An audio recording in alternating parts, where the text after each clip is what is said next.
नमस्कार मित्रांनो फील्डमध्ये आलो होतो आणि तुम्हाला थोडं शेअर करावं असं म्हणतो. शेती आता नॉलेजशिवाय राहिलेली नाही. जुन्या काळामध्ये होतं की कुठेतरी एखादा स्प्रे मारला तरी पण पेस्ट कंट्रोल होऊन जायचा. पण आता ह्या ॲडव्हान्स टेक्नॉलॉजीमध्ये एवढे केमिकल निघालेत आणि एवढे पेस्ट नवीन आलेत की त्याच्यामध्ये ना तुम्ही जर फवारणी जर नाही केली तर तुमचं कुठलंही पीक असू द्या ते 100% जाणार. आता मी तुम्हाला एक कढीपत्त्याच्या प्लॉटमध्ये आहे, तुम्हाला दाखवतो. मित्रांनो, हा कढीपत्त्याचा प्लॉट आहे.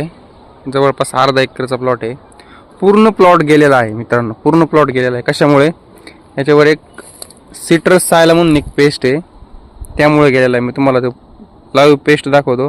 आणि फक्त त्याच्यावर कुठल्याही प्रकारचा स्प्रे न केल्यामुळं किंवा त्याच्यावर वेगवेगळे औषधं काम न केल्यामुळं त्याचा कंट्रोल राहिलेलाच नाही आणि पूर्ण प्लॉट त्यांचा हे कामातून गेलेला आहे.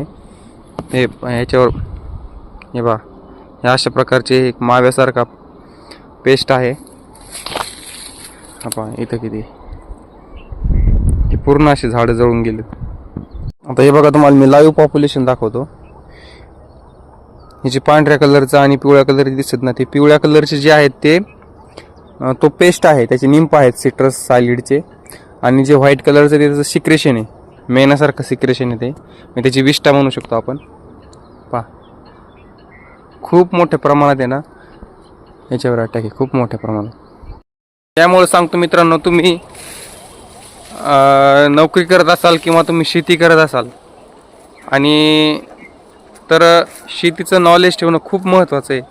आताच्या काळात जो टेक्निकली शेती करतो ना, त्याची शेती प्रॉफिटेबल आहे. फक्त बाकी सगळ्यांची शेती ना, तुम्हाला सांगतो 50% सुद्धा उत्पन्न निघत नाही खर्चाच्या. धन्यवाद.